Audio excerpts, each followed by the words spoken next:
Why, hello everyone. It is GleeCon, and I am here once again, bringing you another episode of Lore of Warcraft, a show where we try our best to cover everything in the entire World of Warcraft universe together, as a partnership, as a team, an intimate relationship. So we do it in-game where we try to cover every quest. You're looking at Gleek Soul. This is our Tauren Shaman in Classic era. She's kind of an enhancement with a flavor of Resto on the side. And we are going to start Feralas today. After we finish Feralas, we have a couple Maraudon runs to do. And then we will be in the final back quarter, kind of getting close to endgame. We're getting close to 75% of the way through the game. We also cover everything else in the game, so if you are interested in seeing any of the back episodes where I read through most of the novels that are associated with the series, all of them that were out before Classic, any of the side content, obscure stuff from BlizzCon, Dungeons and Dragons materials, old strategy guides when they used to do those, manga, and some of the videos that are tied to the game with commentary or straight up book on tape style. Check out the backlog, like, subscribe. Also check out the links where I share my Patreon page where I do all of this treatment for the Assassin's Creed franchise, and we also have links to sheets that I put in the comments, so if you want to be able to follow the walkthrough the way that I do it on your own without my commentary, you can check that out in the comments too. So without further ado, stay a while and listen. We're going to take her into, she's in Orgrimmar right now because we have to kind of check the old planning sheet and see what do we need to get us set up in Feralas. Okay, so right here there is a quest I'm guessing I need. It's called a Threat in Feralas.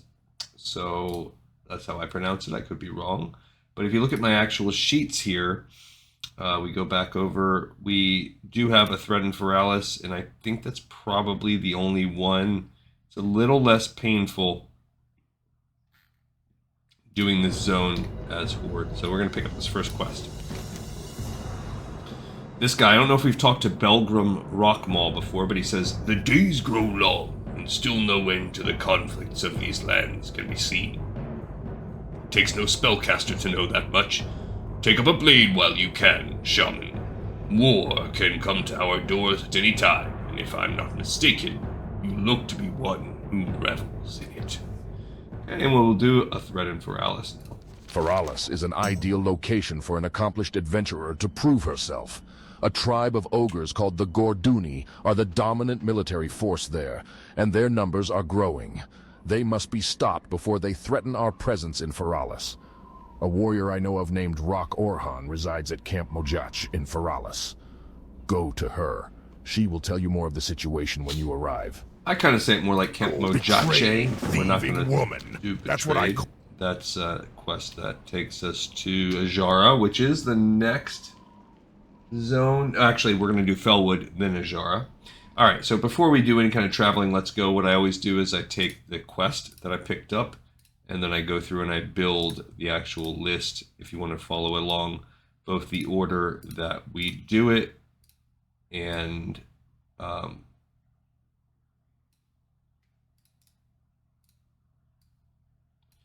so this first one is the order, if you want to go in order from lowest level to highest level by zone in the way that I set up the things to check them all out. Checked off means that we've done them on the show. And then the second page is how I do it on the show, if you want to follow the exact order, if you want to follow the exact journey. And then I also have tabs for the quests, for the class quests, the profession quests, and some world event stuff. I hit some of these things and then I kind of stopped on them. I think Love is in the Air might be done, I'm not sure. But I just felt that it would be easier to do those at level 60, some of them. So I quit, and I was like, you know what? We'll go back and finish all the world quests, even if we're on to Burning Crusade by then. We'll do next year, next calendar year, because I think I've already done Wintervale. If you look at the world events, yeah, we've completed Wintervale and New Year's. Lunar Festival is what really got me. I did a lot of Love is in the Air, but not all of them.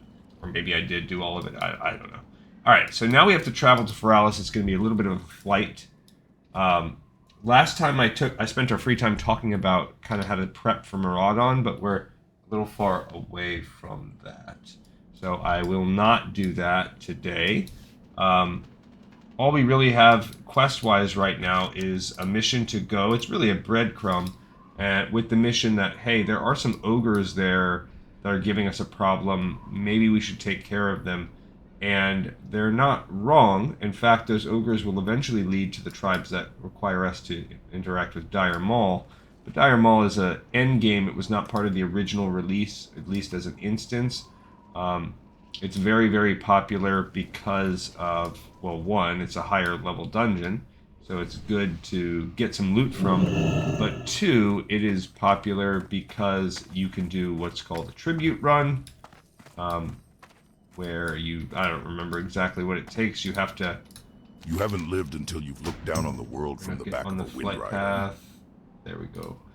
You have to do some certain characteristics, certain things, but I don't know, maybe I can't remember. When you read about it, like, you need a key in there, eyes need to be trapped. You always see people posting in the comments about it. I think it's a way of, like, running through the whole dungeon without beating anybody except you go right to the ogres at the end or something like that.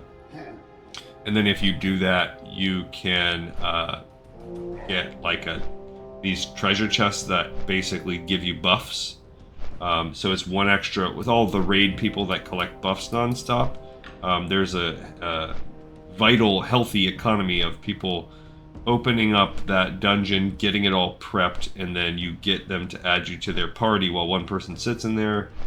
Sometimes you have warlocks outside. It's a whole thing, and they can summon people, or the team is a warlock within. You have 3 people within, and then you can continually summon people, and then they can hearth out or whatever. Or better yet, one of your 3 is a mage, and you can port them out. You could offer a vital, or not a vital, but a open service. Sometimes you see people offering it for free. I guess if they already have it done and they're being nice, they'll just say, hey, if you want to come get your butt down here, come to Dire Maul and get those buffs. We will do that once when we get to the end game. Dire Maul is technically considered a 62 or a 63 level dungeon. It's one of the higher level dungeons. Once you get to end game, if I look at my list of dungeons here, I have that separately, I believe. Yeah, so Maraudon technically could be done in the low to mid 40s. I think it's Weeping Grotto or Wailing Grotto. I don't know. That's the purple side, I think. And then there's like Fungal Caverns or something is the orange side. It's basically purple and orange. Orange is 1 level harder than purple. And then there are the Earthsong Falls, I think is what the end of it is called. It's a couple levels higher than the rest of the dungeon. So the final boss is around level 51. So you definitely want to be mid to high 40s going into... Do full princess runs is what they call, because the final boss is Princess Thorazdan or something like that. Sunken Temple is then the only other dungeon that's qualified in the 50s, really. It's 55 is the final boss, but a lot of people will do that much lower, high 40s or right around level 50. Right around 50, 51 is probably more realistic. I've run it right at level 50 before. I was not much help. I did it on my mage. I've done it on multiple characters right at level 50, and it was fine with a party. There's some pretty good loot and pretty good quests. All classes have a quest there, so you'll very frequently see people running Sunken Temple, sometimes spamming it. And then Lower Blackrock Spire is technically a sub 50 dungeon. The final boss in that dungeon is level 59, but you frequently see parties of level 60 running that dungeon. We will probably be level 60, considering we're already 55, and we're not anywhere close to doing that yet. So after that, you can then look at what are the...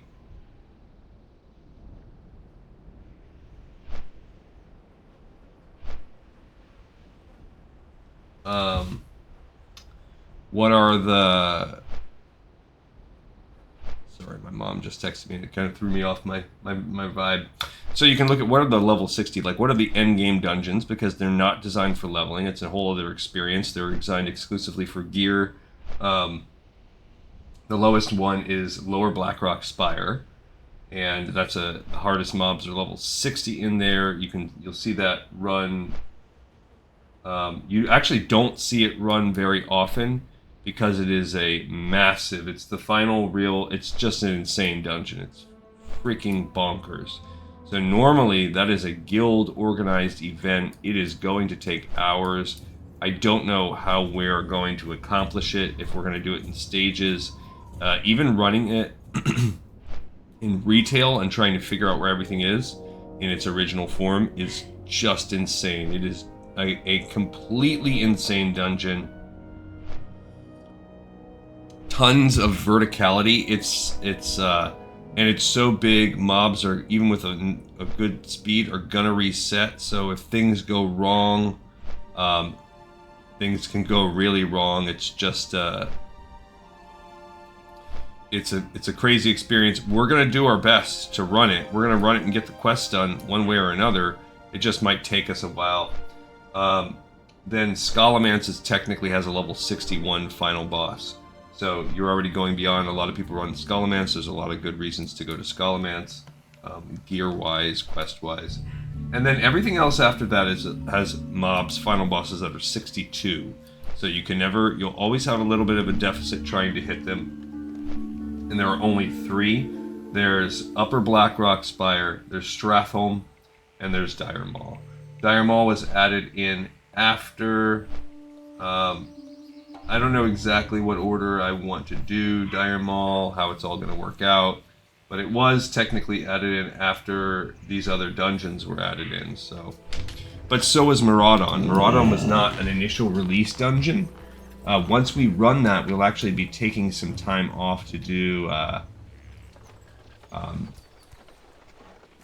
some chronicles. Well, at least one episode off. All right, so we're going to explore this little town here. So we have an herbalism trainer, which we don't need on this character because she's a leather worker. This is Rue. Peace, friend. And then we have an alchemy supply guy named Gronk. Sells ghost dye if you're in the need for that. Limited supply, respawns probably every couple hours. Here, this guy has a bunch of quests, so we'll start by picking up all of his from Tello Thornhoof. Listen to the stories of an elder, adventurer. I have many to speak of. So he is... he's just an elder in the town. So we'll start with Darkheart. Idana Hatalon is the queen of the Northspring Harpies that reside in the ruins to the west.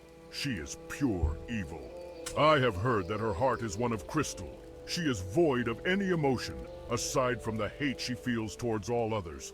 You must face Idana, and bring me back her dark heart. I have heard of a horn that Harpies carry. Blowing it by the Hatalon stones in the northern part of the ruins will summon the queen. Imagine her surprise when it is not her kin calling her, but her death.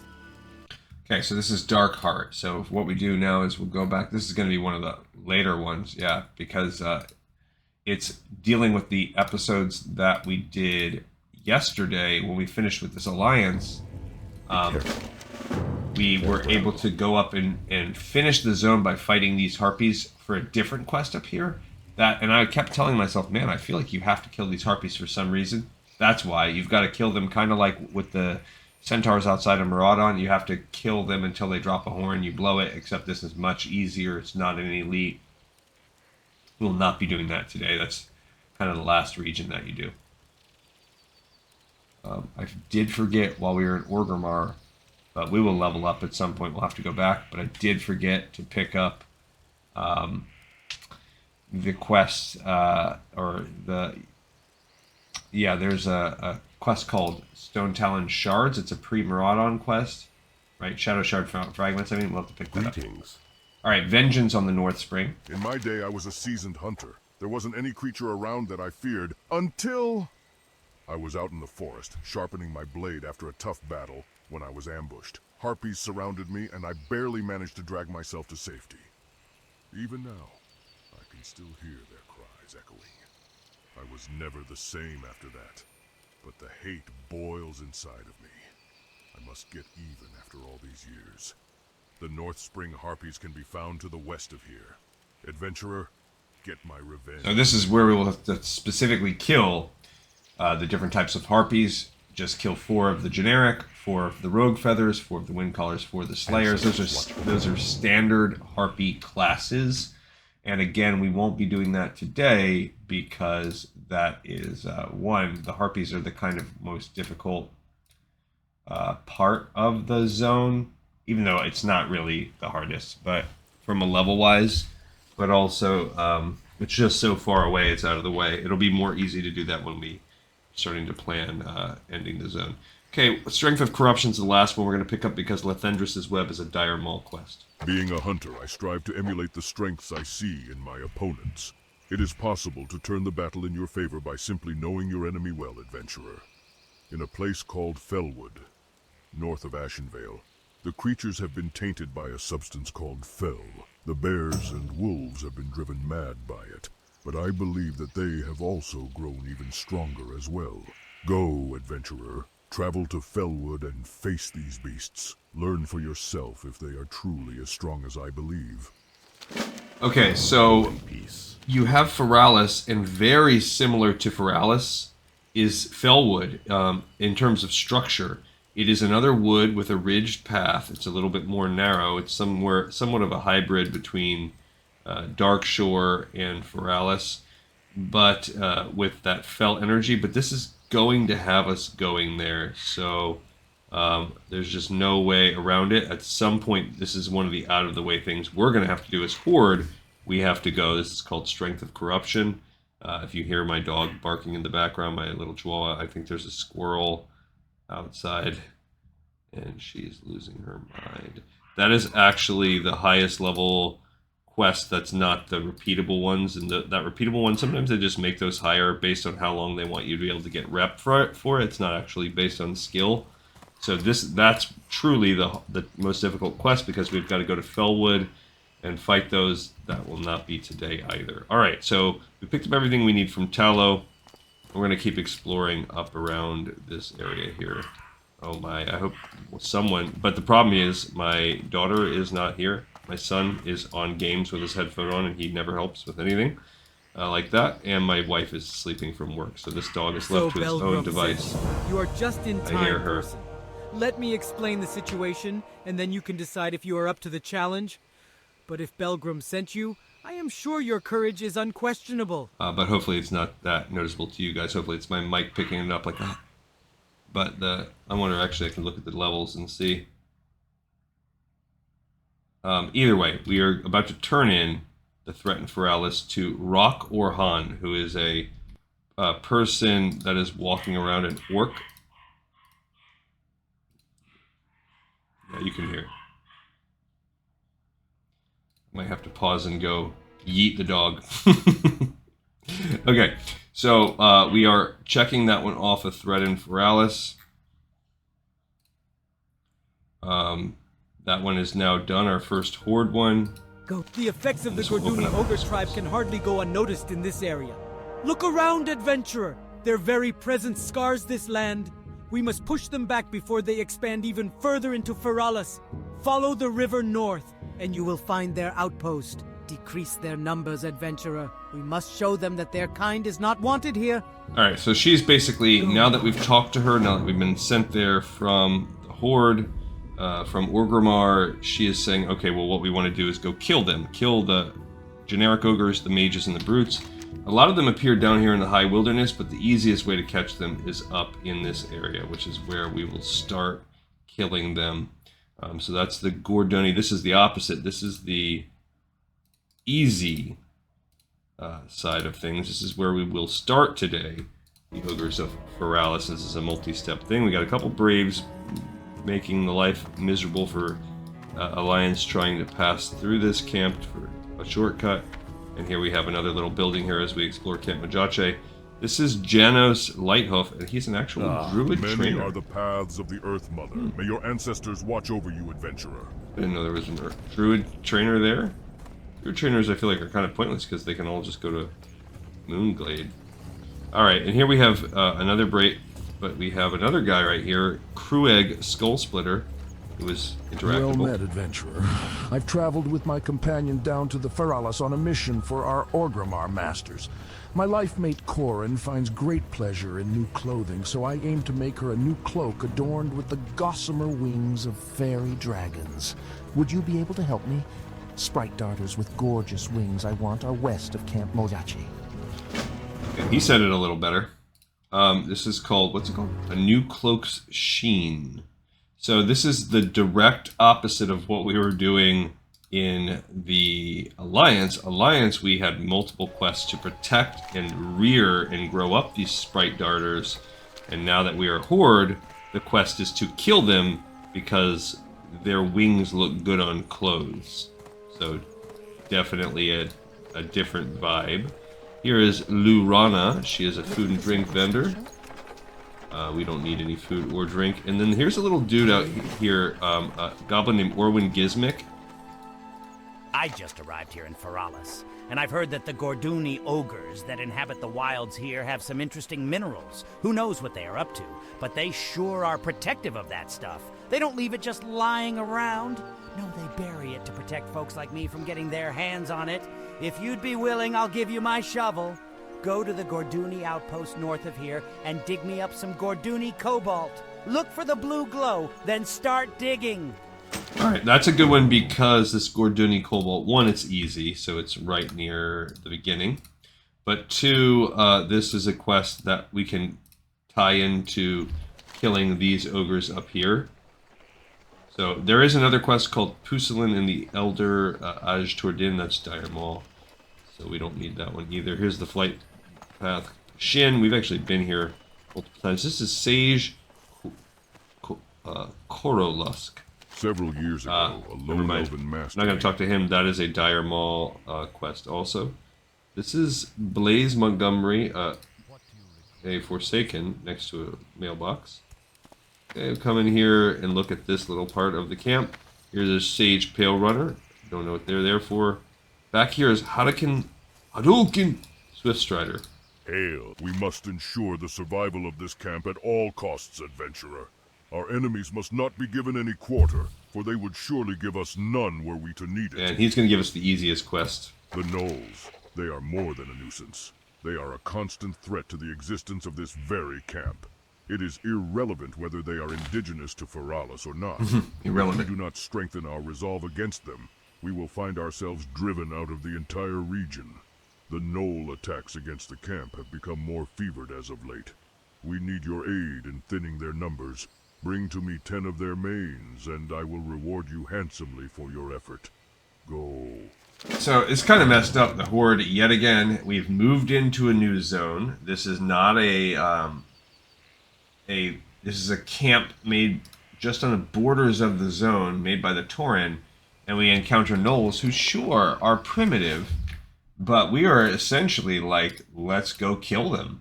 We want to live here. It doesn't matter that this is their home. The only thing, I guess, is that, yeah, they are, but that's exactly how I'm sure many people felt in days past, and, you know, we are where we are because of it. Alright, so we have Shirka Wolfrunner. She's a stable master, I can't even interact with her. And then we have Witch Doctor Uzeri right here. Who you be? Incredible power can be found in the spiritual muisek of the creatures that we battle against. Look inside yourself. Learn to harness the power of your own spirit, and you'll be more powerful than you ever imagined. So, tell me more about this muisek. Existing in this area are many creatures considered allies of the Night Elves. The Elves have had access to the power within each of the creatures. It is time that the Horde be allowed the same satisfaction. I devised a way that this power can be captured and used for our benefit. Do not doubt what I tell you, Gleekon, so help me, and you shall see that I speak truth. See ya later. Okay, so, we're going to do that with these two quests. A strange request being the first of them. Be seeing ya. New Firebladed Orgrimmar has what I need to get started here. Has mixed up a concoction that I need for my... Well, you'll see. Off which you now to Orgrimmar. You take this with you. It's a shrunken head that I promised Nero in exchange for the herbs. It's the head of some poor dwarf I ventured across in the forest. I'm sure Nero will be pleased. We'll find Nero in the Cleft of Shadow. Alright, so that is a quest called the Strange Request. And it will start something that we really need. Where as we cross the entire zone and we kill all of these different mobs, we'll be building up their Mwisek. It's very annoying. It's terrible. Sunken Temple is a quest. You get it from a different person if you're Alliance, but it's the same exact concept. There are restless spirits in the world, Gleekan saw. There are spirits that have been tainted by their isolation, bound to an ancient evil. I have heard of a place that lies deep below the surface of the earth, banished there by powers greater than I have ever seen. If you wish to learn more of this place, the Sunken Temple, seek out a goblin named Marvin Rivet Seeker. He has studied many ancient areas of the world and was last known to have left his home in Ratchet to study the troll ruins in Tanaris. Alright, so a little bit off here. We have to kind of map this out, but that's just an easy back and forth. This is a couple breadcrumbs that lead us forward to eventually getting into the Sunken Temple. Nothing challenging, just traveling. We're going to have to plan our life because we kind of do need to go to Orgrimmar first. Kind of need to level up. Alright, so in here's a skinning trainer. We are already maxed out, but that would be a person that we once upon a time would visit. Here's a master leather worker. You have wasted your time and mine by coming to me for training, adventurer. I have no time to teach basic skills. We're fighting a war here, and this is one of the front lines. Don't return to me until you are more prepared. That's not what she actually says. She says, we cannot afford to give an inch in this war. Day and night I create new armor, and I patch whatever can be salvaged from the old. I have no time for other tasks. Take care. Oh, we can learn cured rugged hide, a rugged armor kit, and rugged leather. We can now get everything from her. That is great. Great. We're going to mess with that in just a sec. This guy, Jangdor Swiftstrider, is our leatherworking supplies, and he has the Mark of Quality. Again, it's a quest we can pick up from a different person. Welcome to Camp Mojachi, brave adventurer. How may I assist you this day? I take pride in my leather work, and I feel it shows. Quality should never be compromised. Anyone who says that quality doesn't matter would also have you believe that the Earth does not keep secrets. In my latest pursuit of high-quality materials, I have discovered thick Yeti hides. Yetis are native to Feralas, often found west of here in Feral Scar Vale. I'll give you a choice of one of my leather goods for a stack of 10. If that is agreeable to you, then we are set. Okay, so this is called the Mark of Quality, and again, it is a quest that it's technically neutral. It starts at kind of a mini chain with him. Right here, it's mid-level. It requires us to go to the western side of the zone to kill Yetis. That's also where we could probably encounter our final chicken if we go over that way. All right, and here we have... oh yeah, he also sells things. Materials. We already know that one. Night scale shoulders. That's good. Be careful. Okay. So maybe he wanted to sell online. We have a shrunken head. All right. So we'll look at that in just a minute. She sells trade supplies in general. White fish steak. Those are all cooking that we know. This is Shindra Tallgrass. We might have got there just in time. Been lucky because that guy might have been looking for that recipe. And then Warb Strong Stitch is the light armor merchant. Brilliant red cloak. Our stuff is better. That's my healing gear I've been building up. Okay. Let's take a little peek here about what we can do as far as building rugged leather. The wild leather cloak, we're not going to use it because it requires wild vine. It goes the same for these. But big voodoo pants, again, all of these things. Now the Nightscape boots, the shoulders are actually gray already. They are 16, but Nightscape boots are probably where it's at. Because they're still green, and we can build thick leather out of them. We can make thick leather. However, yeah, and all these turtle scale things, we don't need that. That's too much. We can cure the rugged hide if we find it now. Rugged leather, building it is already gray. So the flip side would be we can make rugged armor kits. So that's 5 rugged leather. So I feel like it's probably better to, at least for 1 point, do our night scale, these nightscape boots. Let's buy 2 heavy silken threads. Ah, I have just the thing for you. And make 1 pair of night scale boots. They're kind of neat for rogues. But this will get us to 255. And let's look at our elemental, because we're an elemental. Classic leather working guy. Let's see, we want to get the link. I don't care about the actual thing. Once you get to, we are at 255. So we need, oh, the nightscape boots are what they suggest that we make up until we get to 260. Okay, so we can now sell that. They sell for, you know, we make a little bit of a profit on them. Ooh. Alright, but now they're yellow, and I feel like rugged armor kits, because, well, okay, maybe not. This is 16, so that's basically like 3 points. So rugged armor kits are going to be a little bit easier to make for us. And then wicked leather gauntlets. The pattern is sold by this guy in Western Plaguelands. Oh no, Tristful Glades. There you go. So probably like on the outskirts.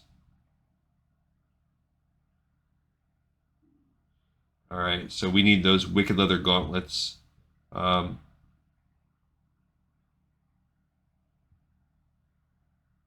Nightscape boots. Wicked leather bracers. Ajara. And then these things finally at the end, which require leather and rune cloth. Interesting. And we find these, whatever. So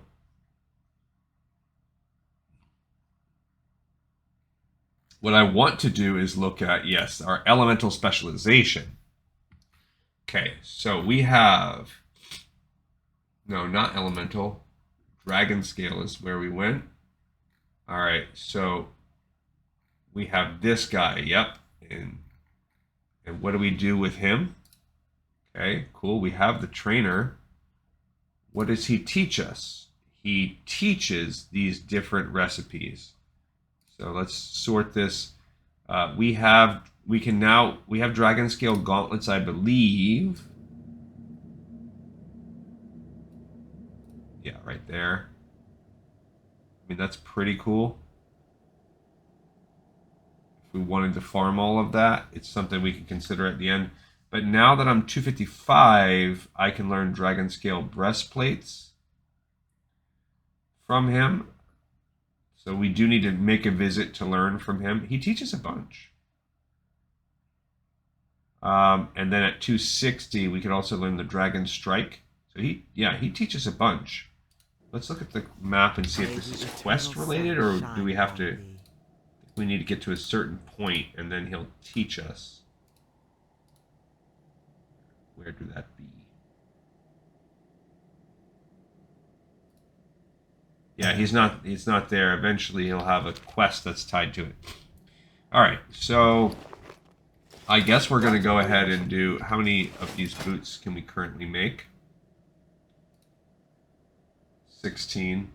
Yeah, is there anything else orange? Just the tough scorpid. Leather hide. Alright, so we can build one more. Sure.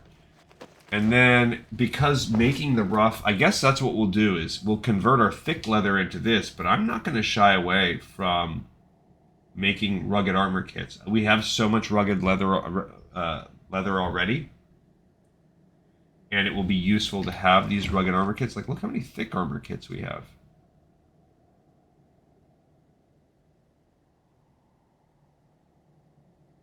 I guess we should probably be, like, selling them.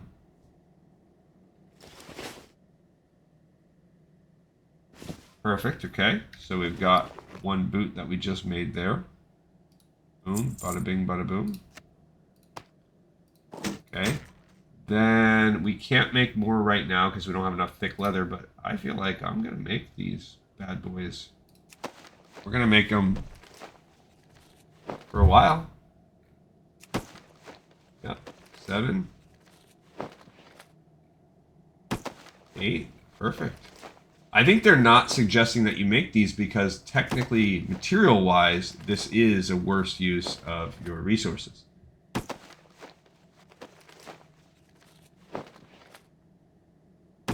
Okay, and now they're green.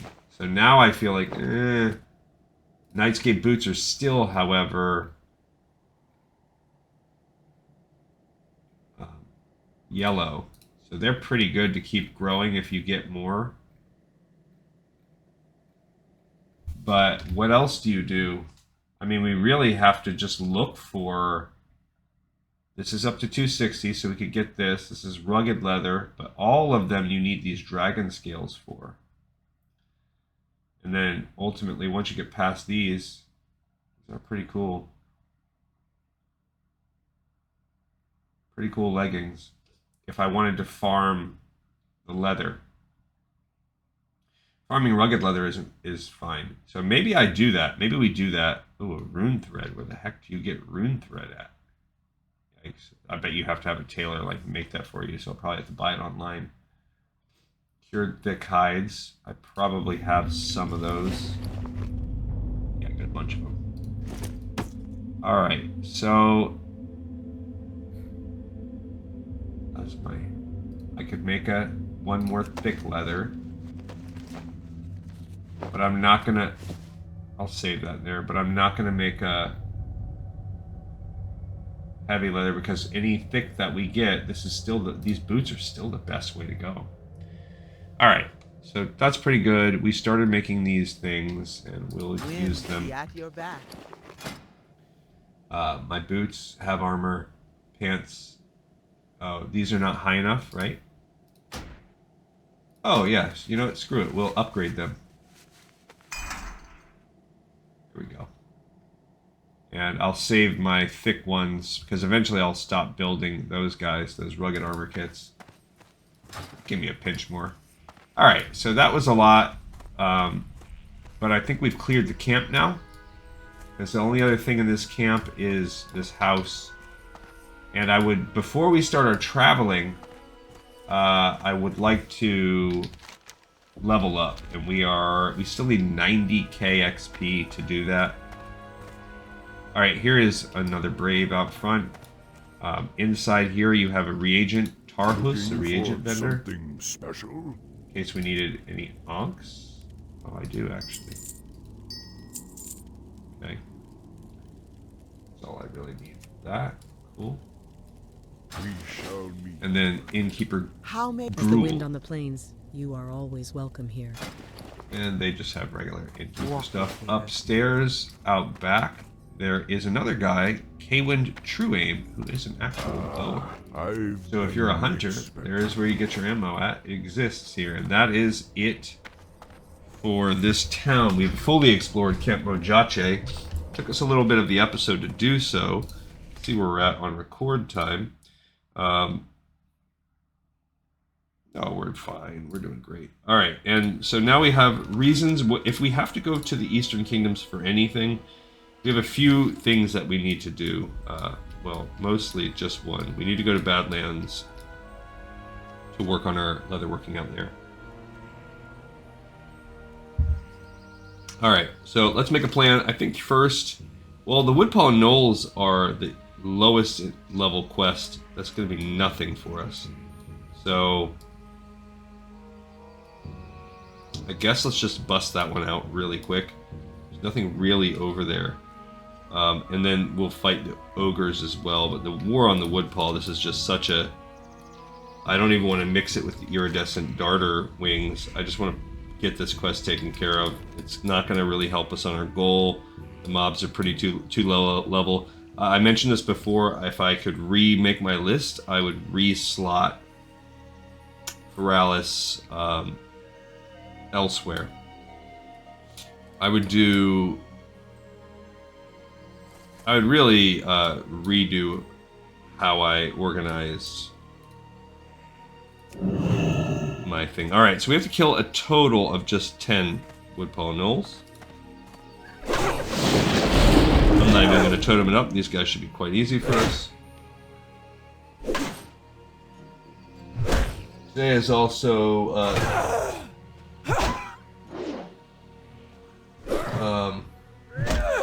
Juneteenth, so happy Juneteenth, I guess. Is that? I don't know how. That's a. We're just getting a main from any of them. That's a newer holiday in my lifetime. So,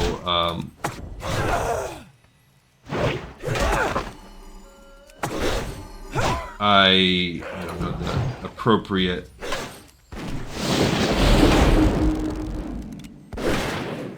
The guy stunned me, and then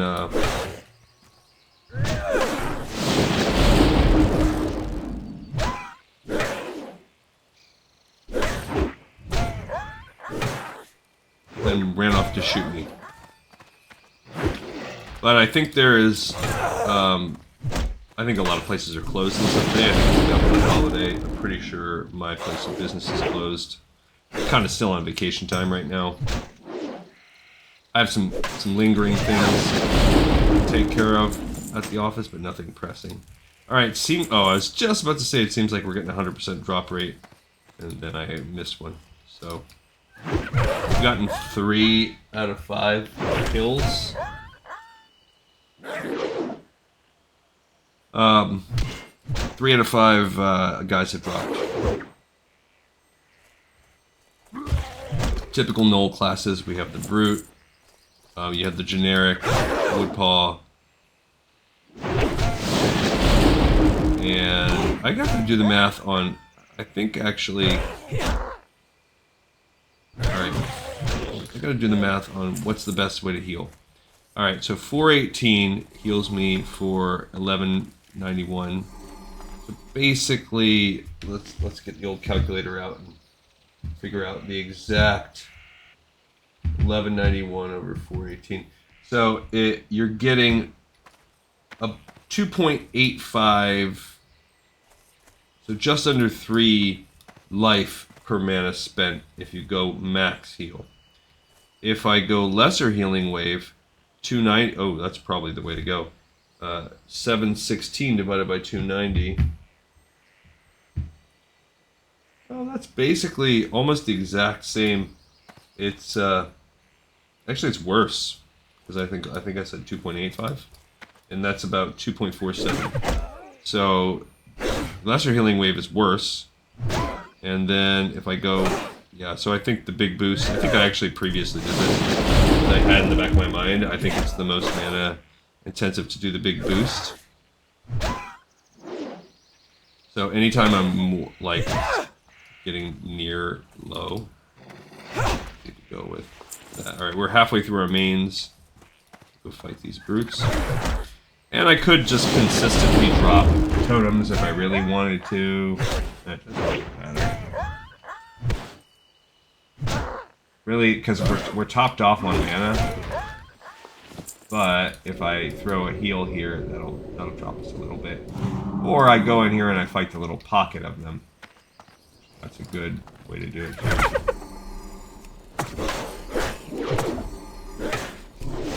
That allows me to utilize all my totems. If you go in there and drop the totems after you initiate contact. Oh, that happened to me last time.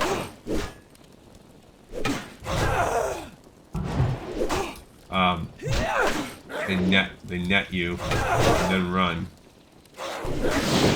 Then they will attack you if instead of switching your aggro over to your totems, unless it's an offensive totem. So just something to consider. There is a slight method to the madness of me coming in and then dropping the totems rather than dropping the totems and pulling. Although sometimes it doesn't matter. I think if you do it right, you can probably drop and then pull. That's probably better. More people do. Alright, and then as long as we stay kind of within range, we can use our 3 totems for the next few seconds.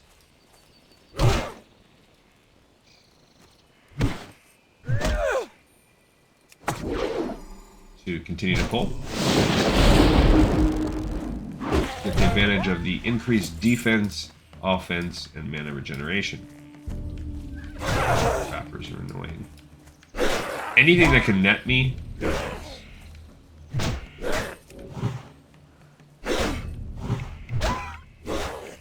I gotta prepare for him to want to run.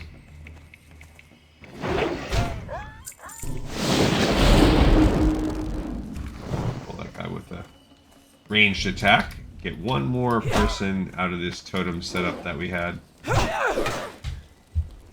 we go. Okay, we're at 8 of our setup. 8 of our Woodpaw mains. So not only are we going full like Native American on these people, or like against the Native American, are we repeating that cycle? We are also scalping them. Best of both worlds. Because you've got that Native American flair that comes from, you know, and not to like say that this didn't happen all throughout human history. I'm certain, even amongst like prehistoric people that existed across the world, the same concept has always existed. I want where you're living, I'm going to take it. That's not new. There's all kinds of things that are not new to the human experience as an animal. You know, there are different ways to eat, to be clean, and to be monogamous, and all these different things. That we have made decisions as a society about what is morally right. Like I was actually reading Gulliver's Travels. I've been slowly kind of reading a few pages of that every few days or whatever for the past few months. But now that I'm kind of in a slow time of work, I get a little bit more chance to read. So I was reading some Gulliver's Travels last night, and one of the things that's very striking about Gulliver's Travels, to completely go on the side here, is so that it's a famous book, you know, if you're not familiar with it, where about a man who travels into these fictional different islands, and each island has a sort of a different theme. Like there's a island where everyone is super tiny and he's giant compared to them, and there's an island where everybody is super giant, he's tiny compared to them. And there is a society where no one, certain people never die. And what does that look like? What do these people look like if they are literally immortal and nothing? How does that affect society if you never die?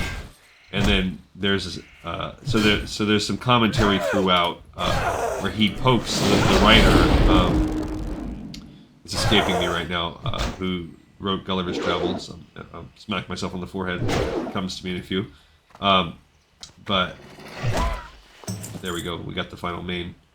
So he uses one of the things that's interesting. So there's a couple things that make the writing very intriguing. One is he uses a very an extreme attention to detail that is maybe surprising when you're reading something hundreds of years old, to where, you know, when he's describing like him being tiny, he'll describe in kind of gross detail the smells, the pores, the hairs, just how sick like the human body is, and yet we pretty it up, you know, and we treat women or men or whatever, but you know, like we objectify people when in fact we're sick animals. Like that's his one of the things that he does when he's tiny. So he uses these different vantage points. It's really a mash when you really look at what it is in its place as a social commentary and what he does.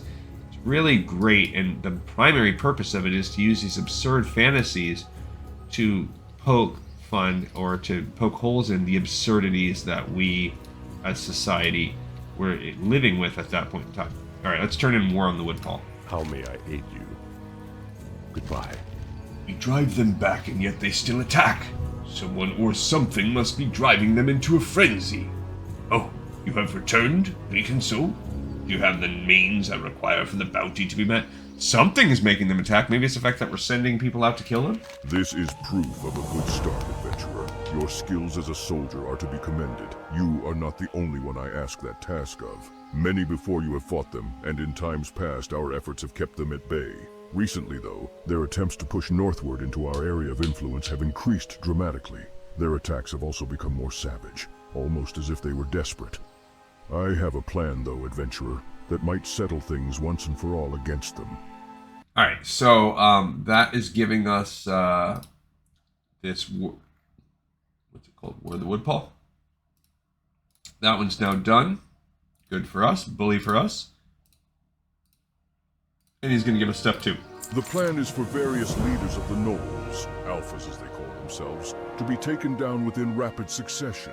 If we're able to execute this sort of swift and precise devastation against them, it would cause chaos in their ranks. Perhaps it would also drive a message through their thick, flea-bitten heads that we can and will destroy them. I want you to be the messenger of my will. Eliminate 5 of their alphas within 1 hour for this to work, adventurer, or we'll remain at this impasse. Alright, so this is going to be a timed one. We're going to have to go jump on this one right away. This is called Alpha Strike, so we're going to have no choice because it's timed. We got to go for it now. Goodbye. Okay, so we have 1 hour to go hunt down 5 alphas. Not a big deal. They are found strewn throughout the region where we were just fighting them. The issue will just be finding them. What I really wish that we could be doing is I want to be on the Muisek quests at the same time. We're gonna have a little bit of an annoyance because we're not. We could be strategically fighting any of the random mobs we need for that Muisek every time we see them, because some of them are really annoying and hard to find and pat around. But we can't do that till we go to Orgrimmar, and I really wanted to be in wanted to be leveled up before we do that. In fact, we are, so we're just going to bite the bullet on that one. Alright, so what we're looking for is packs where there are alphas sitting in the middle. Okay, so that's what you look for. You find the little packs, you look for their alphas. Once we see one, we'll be able to kind of know what they look like a little better. Okay, I don't see any alphas right here. Go around a little bit. So that's all you really do. You just look for their little setups and try to find an alpha. So Reaver, there's an alpha right there. Okay. I'm going to pull this alpha out. They're still easy, but if we can avoid fighting the whole pack, we are not going to avoid fighting the pack. So now we're going to come back and set up our base inside our base of operations.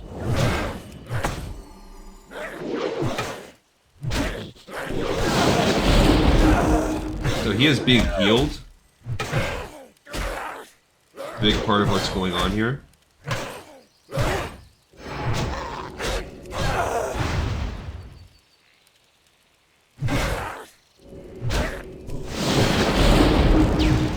Dang it, I did not get the heal off in time. I mean, I didn't get the damage off in time. Annoying. He's just resistant or something. That was really annoying. I should have gone for the healer first. Because that ended up... Or I could have just tabbed over and Earth shocked him. But... that was annoying. Alright, so the other downside is we are not getting... we're not getting XP for any of this. So that's another reason why... See, there's like this Wandering Forest Walker. Very hard to find. We could be getting his Muisek right now. But unfortunately we're not on that quest. So that's annoying. Do I see another? There's another alpha. Okay, so that's, I guess, another part of this. Is the fact that these guys are...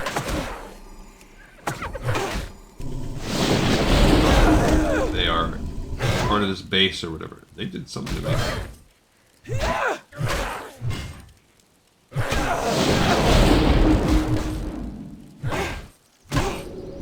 Let's see if I can avoid being interrupted that much, since I've used my stuns a lot.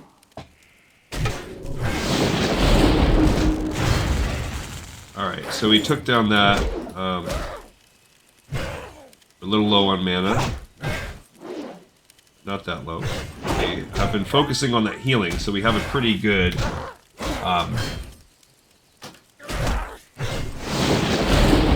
setup here.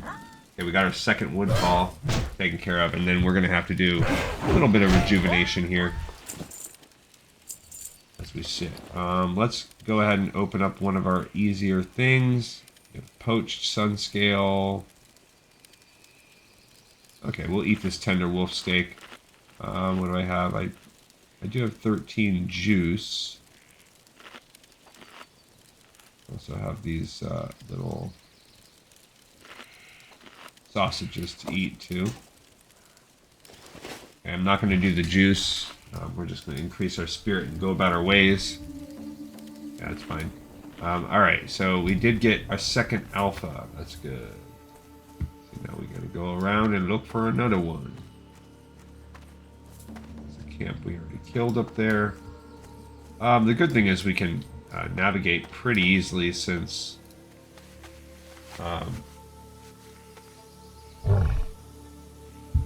we're so much higher level than them. Okay, there might be some around here. A little camp there, yep, there is one. I'm out of range. It might be separated enough that we can ice over. Yeah, so unless he calls for help, we should be good. 1v1ing this guy.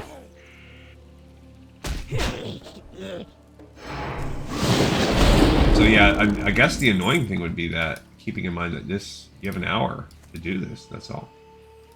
Alright, we're gonna go in here for this one now. And drop our tape. Oh, it's ISOing. Let's see, I think I heard him aggro, and I was right. But we were able to at least take the healer down before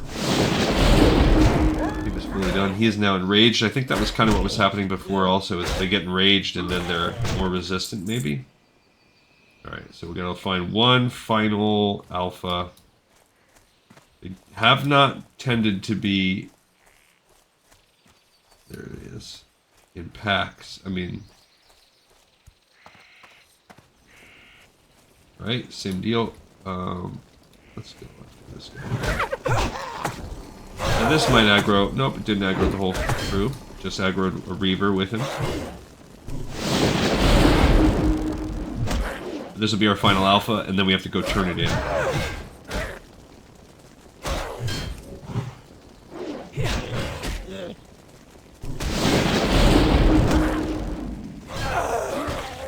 And they just get really resistant to stuff whenever they berserk. It's like a defensive rage. Alright, not too shabby. Now time to run and go turn that in because we're still on a timer. This alpha strike. So maybe not the way I would have normally done this, but also we're busting out some of these lower ones. Again, this is all no XP. We've gotten 200 XP probably for an exploration or something like that. Maybe for turning in that last quest, I don't know.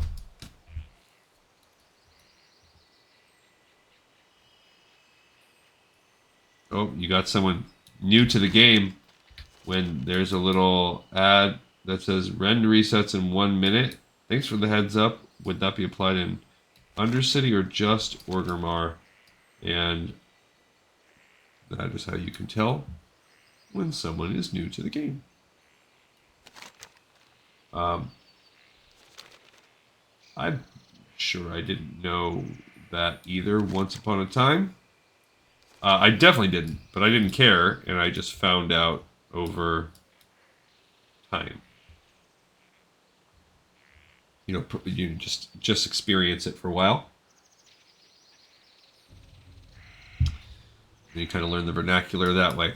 Alright, so this is maybe the final Woodpaw one. Now, you do this differently when you are Alliance. It's a whole different thing. You hunt down a missing person. You think that the gnolls are involved, and it will lead you to fighting the Slithid, and I don't know. I'm sure maybe we do that this way. Well met.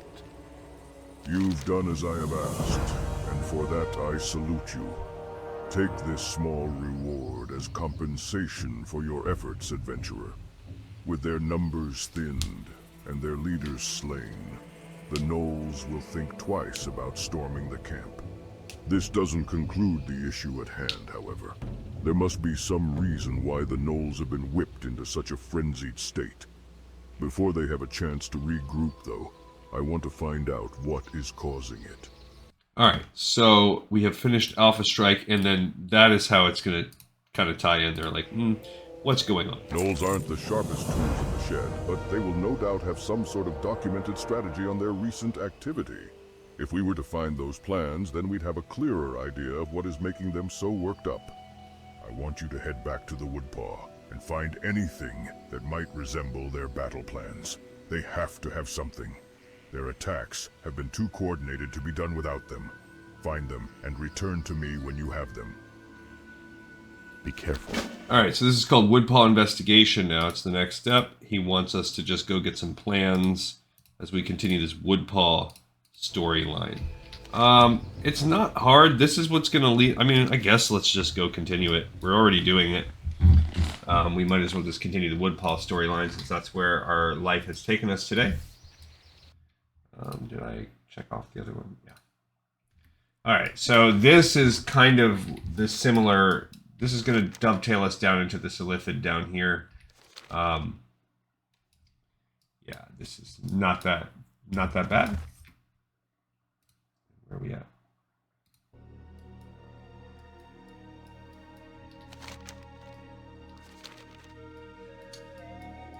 Yeah, so you know, got a little philosophical on you guys. That's gonna be for those of you that are newish to the show. Sometimes that's gonna happen with me, where I I go off on non-related tangents as I talked about Gulliver's Travels there. But yeah, my point with the whole Gulliver's Travels was that it was a very he used it as social commentary, so you know he uses the opportunity from small person looking at big up close to really call attention to some of the absurdities and standards of beauty that we might put on things in this world. And he similarly uses a more basic one. I'll talk about that in a second. That is applicable to what I was talking about. Somewhere in this little camp, there we go, is the Woodpaw Investigation. This is a Woodpaw battle map. That Reaver's just going to let us go into his camp and kill his friend. Examining the map reveals it to be the battle plans that Hadouken Swiftstrider wants. Numerous arrows that perhaps represent troop movements are drawn on the map, though most seem to be headed toward the south, rather than to the north where Camp Majache lies. Another section of the map has a picture of what you think is a large insect of some kind with various tick marks under it. From the looks of the gnolls, it perhaps represents their losses against the unknown bugs. So that's cool, too. So you have Woodpaw Investigation getting chopped up, and battle plans, as I'm assuming, what is going to be happening next here. The battle plans. With the battle plans of the gnolls discovered, all that now remains is to bring the plans back to Hadouken Swiftstrider in Camp Majache. Perhaps he or someone there can make further sense of what the gnolls are up to. Now, I don't know if the Horde are going to have the same level of interaction with the Silithid as the Alliance had. As the Alliance, we did actually have to go kill some. But the part that I was reading yesterday, he goes to an island where essentially horses and other domesticated animals are the dominant species.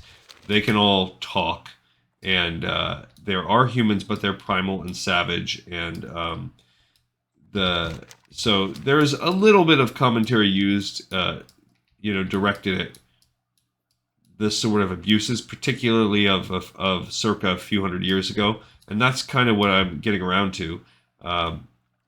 The touch point that I'm going to make at the very end, but he uses it to point out some of the just gross insensitivity that we would have to animals, that we use them as objects and use pain and things like that to motivate them, and that still goes on today, but probably some efforts are made to be less callous. Absolutely, there are. You have, free range things you can buy and stuff like that. There's organizations that fight for humanity against animals, humane treatment of animals. But he also uses it more pointedly, and he does it all throughout the book and from various perspectives to constantly pick at the political England of the 1700s or 1800s, whenever the books were. Peace, friend. The battle plans. Goodbye. Oh, I don't know if we can actually read it, yeah, because it's just drawings. Welcome back, Gleekan Soul. Were you able to find some tangible evidence as to the plans of the gnolls? Ah, this is exactly what we needed. While I am not so skilled at ciphering what most of the scrawling on this map is, I've seen enough battle plans in my day to understand what is happening with the gnolls. It looks like they are currently fighting a two-front war. One is with us, but it seems that their main energy has been against a foe to their south. There's more at hand here than meets the eye. Perhaps it is time to figure out who this other foe they face really is. All right, so what is this doing? This is slowly pointing us in a more convoluted way than happened perhaps with the... Maybe not. It's probably convoluted with both. It's kind of like a slight mystery we're unraveling to figure out, in the Alliance's case, why this person went missing from a scout. And in this case, why the gnolls have become aggressive and more hostile and not willing to sort of live in peace with the people that came and took their land. Go in peace. And that gives us 2 quests out of this. Zukash Infestation is the first one. From what scouting we have managed to muster, we believe that the foe south of the gnolls is an insect-like race. Frankly, it is irrelevant whether or not if they're sentient. If they are driving the gnolls to frenzy against us, then they are as big of a threat, if not more, than the gnolls. Drive deep into where these Zukash insects dwell. It is known as the Writhing Deep. Thin their numbers. And report back to me what you find, bringing back their carapaces as evidence of your handiwork. Alright, so hopefully that's a 100% drop rate since we have 20 of them to bring back. But we'll be going in... That's significantly more killing than for the Zukash Infestation than we had to do for the Alliance. The Alliance, we just had to fight our way in. There was no direct target against the Silithid. And Sting Lasher. In surveying the Writhing Deep, one of our scouts reported seeing a giant insect much larger than the other insects spotted, wandering about the twisted terrain. Not only is it larger, it also seems to secrete some sort of aura that the other insects don't. We've given it a name, Sting Lasher. The innards of this beast would be invaluable to study as we figure out the best way to deal with this new threat. Cut out its secretion glands and bring it back to me immediately. Okay, so that's a named beast kill. Go get Sting Lasher. A little bit harder compared, but we'll do the 2 of them together when we do them. Now we're going to wait a little bit on that. Now we're going to do what I've been wanting to do the whole time, which is to go get these ogres. Now you do have to be careful. There is a quest up here found that is a horde-only quest that is not marked. Questy, for whatever reason, does not mark this quest on the map, but it is doable. It's called the Gordunni Scroll. So you have to find that. It's lying around on tables up here when you go to this little Gordunni area. This is an area that's completely ignored if you're Alliance.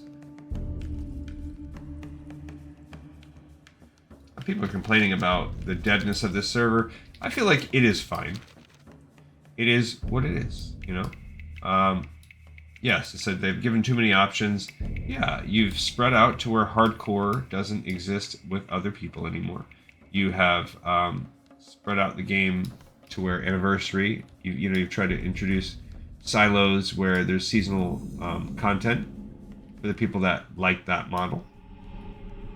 So someone has been recently up here killing, and we're going to join the kills. I need to...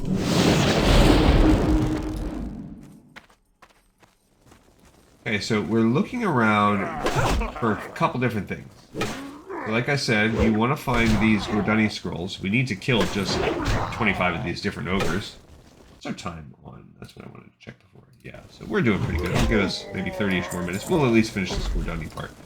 And we're looking for these little... like things that can pop up.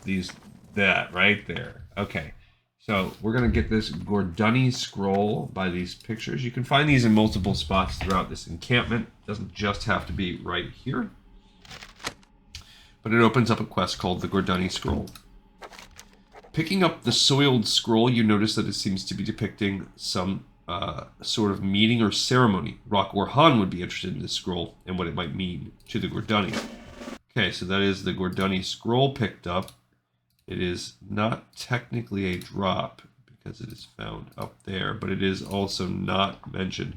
Now, these little tiny purple circles on the ground are where you find the Cobalt at. You hit it once, and then it digs a mound up, and most of the time, it is Cobalt. I believe it has a chance of being something else, maybe trash, maybe mobs, I don't know. Dig it, then you get this. I think if the mound is glowing, that's maybe a good sign. Okay, it's not very challenging, and the ogres in the area are not very challenging. These things are everywhere. This is not a hard quest to complete. They respawn quite frequently. Yeah, so that time I don't think it was still glowing purple, but I got a chewed bone out of the process here. If you notice, there are a bunch more right here. 4 or 5 more. They're a little harder to see when it's on this little grassy area. That looked like it said chewed ogre teeth? Chipped ogre teeth. Okay. This does not seem to be glowing purple, so maybe that is a connection. Yeah. We'll monitor that. We'll do some monitorings.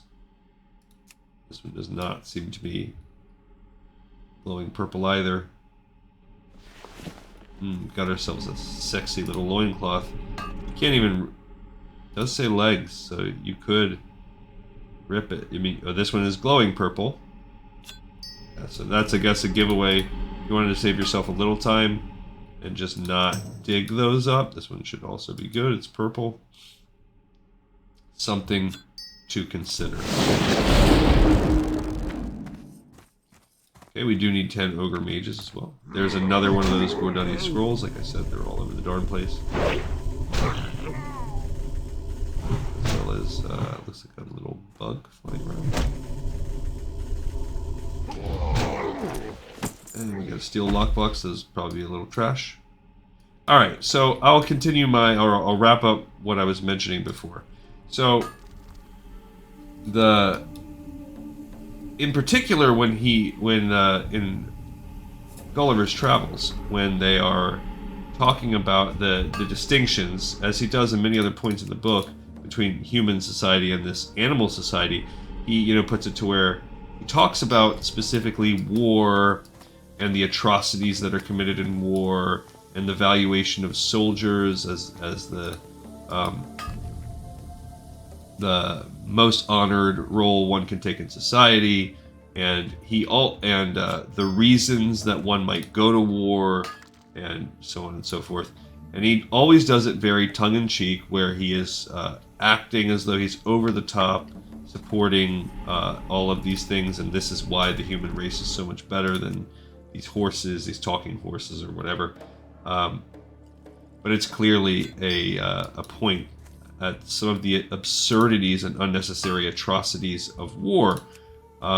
And to some extent, that's still, I'm not claiming to have answers to anything like that, or I'm not saying I'm anti-military. I'm not, naively claiming that I know which wars or causes are just or unjust, and when is it power grabbing, when is the power grabbing going to help with the security of a nation, when is one nation's security more important than another, especially in such hotly political times when there's debates and fights on both sides of the aisle about the justifications, whether it's Israel versus Palestine, or Ukraine and Russia, and now Israel and Iran.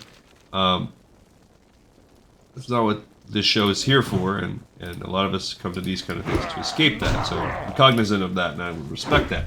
But my point is that the book itself was so important, and things like them. It wasn't a single-handed lift by the guy that wrote Gulliver's Travels, but it was, as society has grown, it has had a look in the mirror and realized that some of these things, there's a shift at some point of the way that some things are too atrocious, some things are too absurd, some things are not humane enough, and we have to change that about ourselves. And we don't, as animals don't choose to be less absurd, less atrocious.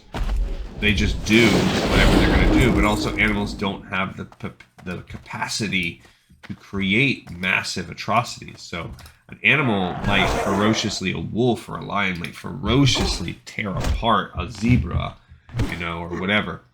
However, a single wolf cannot make a decision to launch a weapon that will blow apart limb from limb hundreds of thousands of people in one go. So it's kind of like the Spider-Man line, with great power comes great responsibility. And as we have evolved to have, the same thing goes with like the eating, the way we prepare our meat and everything. Sure, there's a lack of inhumaneness that comes anytime you eat meat. Again, animals have to do it all the time. It's part of existence. The crazy thing is we have made an industry out of it, where we have, just thousands of these animals bred for no other purpose. They have no other life other than to be eaten. And again, I'm not saying this to be anti-meat or anti-farming or anything like that. I am 100% omnivore. I eat everything, and while I do appreciate good vegetarian meals, and I eat a big portion of my life, certain days I go vegetarian only, I still will like a burger, a steak, or whatever. Love it, in fact. So I'm not claiming to be like a superior person or part of the cause or part of the solution even. Just making observations that we have chosen. Same thing, you could go wherever and have as many lovers as you would like, but over time we have made emotional, philosophical decisions to prioritize monogamy, and that's an evolution. And now that's one that's a little bit more arguable, because there are certain animals that live monogamous lives, and humans have the propensity to choose, so that's almost exclusive to our race, where humans are probably the only species that makes a conscious, well, definitely makes a conscious choice, but that can oscillate between monogamous or non-monogamous relationships. How long has that gone on? Probably, it's, in terms of evolution, a relative thing.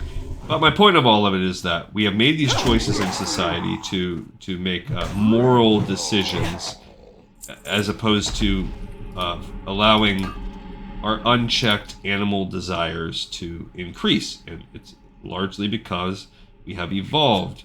We've had to make these decisions. That was our last Cobalt. We've had to make them because we've evolved. Like, we had to make moral decisions about what's okay in war and death, because we've evolved our propensity for war and death so far.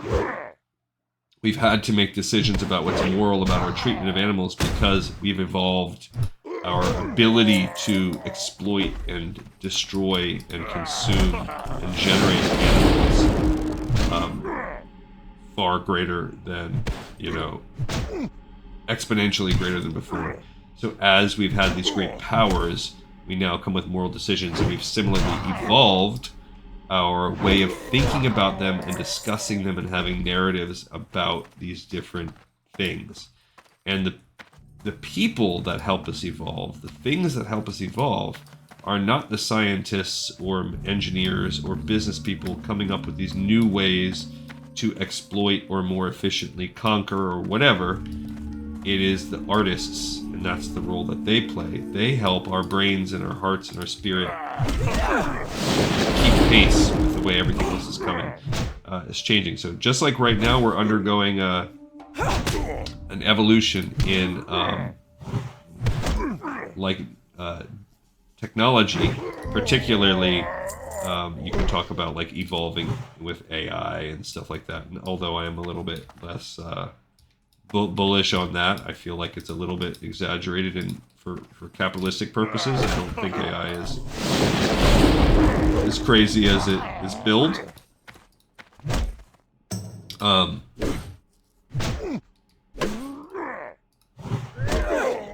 I think that we're going to need our artists and thinkers to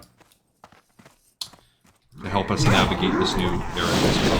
And that was my only point. That was my whole thing, to beat around the bush and get probably borderline fringe. Maybe some people are annoyed, or and if so, I apologize. Like and subscribe anyway. But the point was that the guy that wrote Gulliver's Travels, he was one of those people. By him having it was groundbreaking and very incisive, and being able to use humor to pull off what he did. I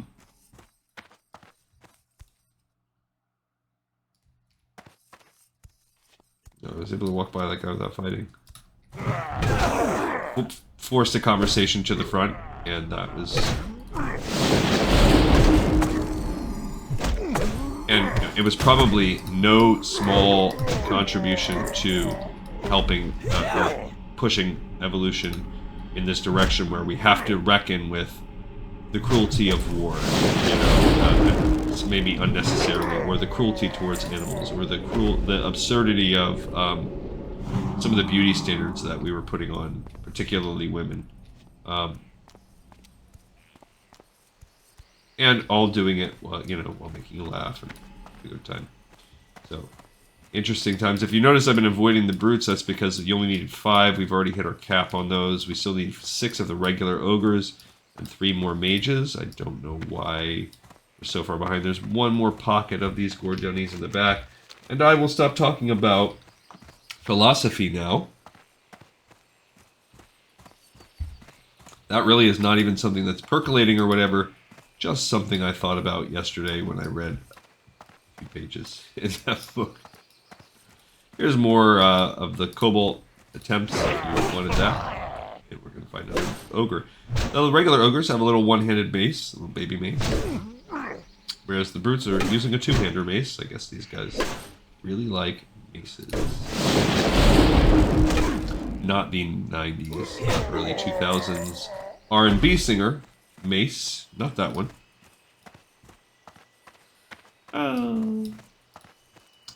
So, yeah, I've been on some adventures lately, and I guess I can talk from time to time about some of them as we kill these Gordunni ogres. These Gordunni ogres, I would imagine these ogres are the tribe that is, well, in-game wise, they're pretty much identical to every set of ogre that we've fought so far. There's a lot of rinse and repeat. Sure, they're level 42. I don't even know how that compares. We fought other ogres in Tanaris, I think, that were bigger. A little bit of a smaller ogre tribe. A little weaker, I think, as we go past this place. We are going to find ourselves... There's another Gordunni Scroll, like I said. They're kind of everywhere. Find ourselves fighting bigger and bigger and stronger ogres. We only have 9 zones left in the game. I'm on Felwood right now. I'm prepping Felwood in my own personal life for us, for our viewing pleasure. I am also, after that we'll have Ajara. This is sort of penultimate set. We've talked about this before. I don't know how much ogres. I think Ajara is more of a Naga-centric, sea life-centric. So we get our last one of these, and then we just need 2 regular ogres. And Felwood is definitely more satyrs, demons, corrupted animals. Sort of kind of unique, although Darkshire, you did have some of that stuff. There we go, we got our last 2 ogres right up here in this other little cave. And then we will have Ungoro Crater, which is unique in that it is all dinosaurs. There are some dinosaurs we fought before, like raptors, but there's a lot of others. And then there's some plant life and maybe some elemental type stuff. but it's a pretty unique zone, and they kept it that way, where it's dinosaur land near the end, which is cool. And then the Blasted Lands is a lot of demons. You're going to get a lot of demons, warlock type things, because that's where the Dark Portal was. So pretty cool. Alright, we're now off to go turn in these 3 quests. We have the Cobalt, we have the Gordunni Scroll, and we have the actual first battle against the Gordunni Ogres. So we have a few we can turn in. All going to be worth basically no XP. We are still sitting, we've gained about 200, 1,000, about 1,200, maybe 2,000 tops XP in this actual entire journey. Actually, I think there's a way you can see. I know you can see how much gold you got in this session. Yeah, we've earned little over 3 gold. Oh, but we spent some. So we've gained 37 copper. Oh, because we spent learning recipes. 37 silver we have gained. That's another cool thing that LVUI just has baked in. There are other mods that do that, but this is just part of LVUI. And then we'll do Sunken Temple, which will take us back to Swamp of Sorrows and wrap that whole story up. Not very far from Blasted Lands. Before we start the final set will be Western and Eastern Plague Lands, which are those all undead zones.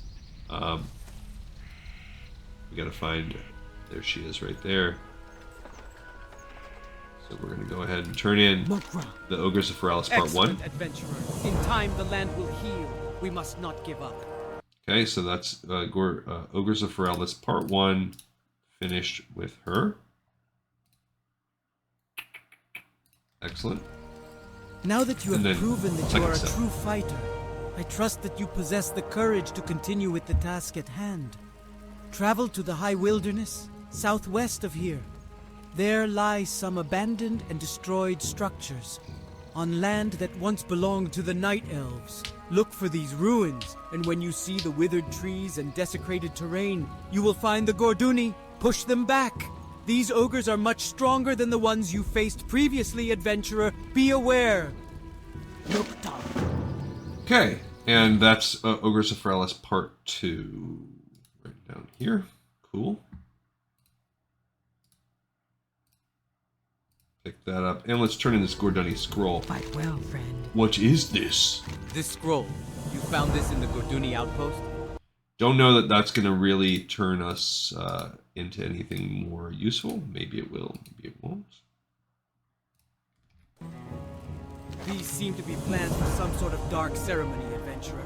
From what I can make out, this ritual is conducted by the Gordunni Mage Lords. Find one of these Mage Lords, and from him gather an orb. The orb of a mage contains great power, and will help us discover more about this ceremony and the magic that the Gordunni wield. Okay, so Dark Ceremony, this takes us down to the next kind of tier of Horde stuff, as did Part 2.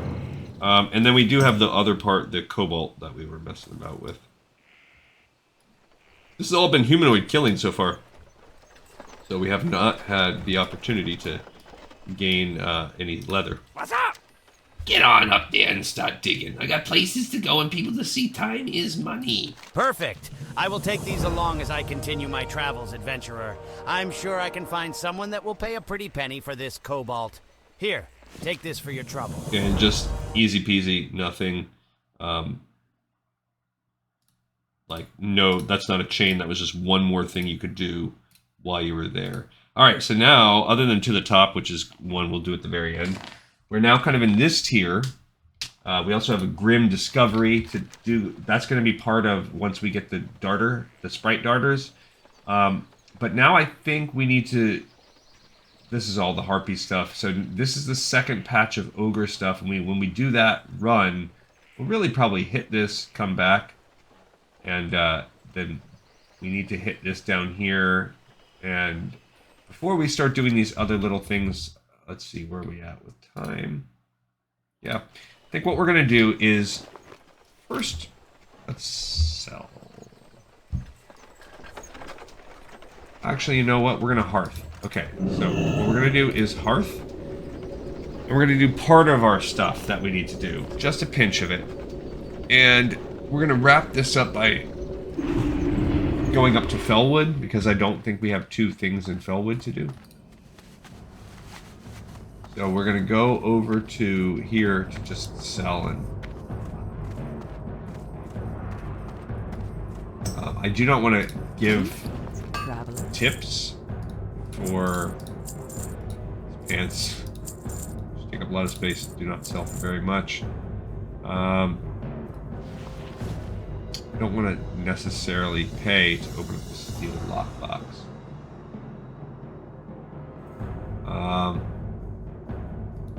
Maybe I would do it with a rogue and a dungeon and instance group. So where are we at with our... Alright, we do need the heavy mage weave, but am I turning in mage weave still? Not there. Oh, we need to pick up shadow shard fragments while we're here. We need to turn that in. Okay, so mage weave there. We're good on both of that. What about these guys? Okay, and what about Undercity? Okay, so we don't need the mage weave anymore. We are just using it to help us get as close as we can to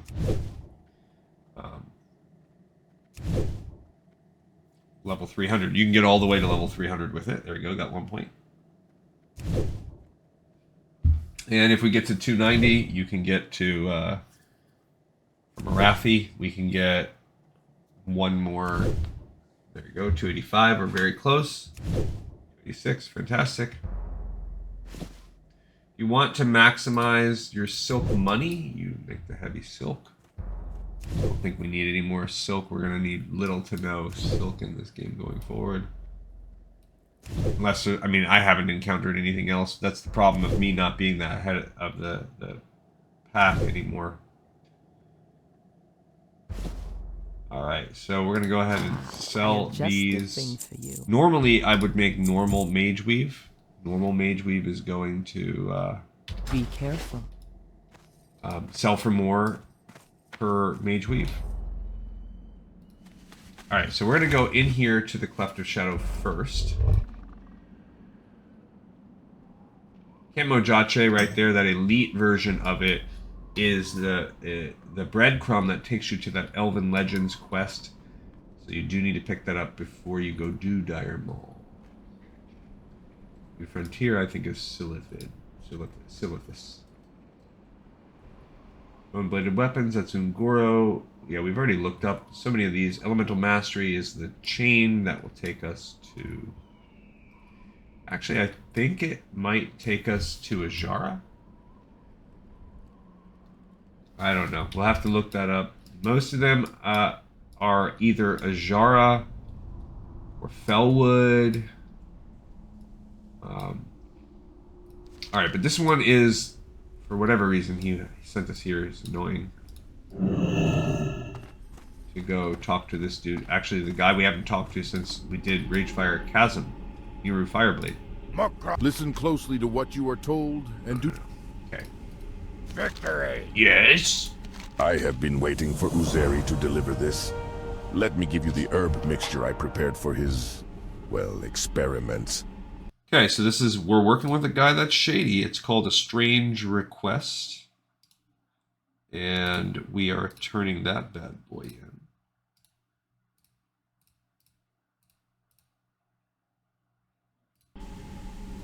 Here are the herbs, adventurer. Take them to Witch Doctor Uzeri. Please let him know that I'm satisfied with the shrunken head. Okay, so all we have, the whole purpose of doing that is that he will now open up this Muisik quest line. It's actually, you know what, I need to have fixed that. Because this should say org on it.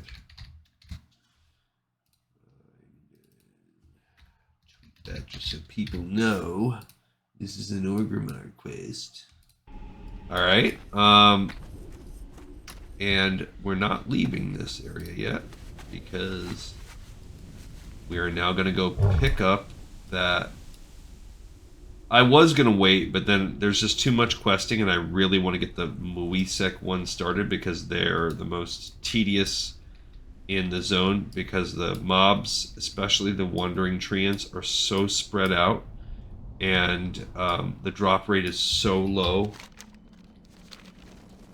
that I would like to be able to just kind of organically work on it while we did everything else in the rest of the zone. So the fact that we already missed one, let's see, because those treants are rare. There's like 3 or 4 that wander the whole zone at any given time, and then the drop rate, you need 3 or 4 of the Muisex from them, and the drop rate is like 25% or something like that, so it's just super annoying. Alright, we're coming in here as an aside, so we don't have to do this later, to pick up the Shadow Shard Fragments quest. It's the Horde version of the same one for Maraudon that the Alliance gave. What be our greetings, adventurer? I pity your kind, for the secrets of true magic are beyond you. Only Maraudon quest that's not based out of Desolace. Strong magics be found in the Centaur holy place. The holy place of Maraudon. The Desolace tribes of Centaur protect that place with their lives. But they cannot stop us from taking what we need. You head to this Maraudon place and find the rock creatures made of Shadow Shard. You bring me the purple crystals, and Uthelne make you something for your time. The place be dangerous, so maybe you'll be bringing some friends. Okay, so Shadow Shard Fragments, that's Maraudon. Dustwallow Marsh is where you pick it up. We are going to do it right here. This is the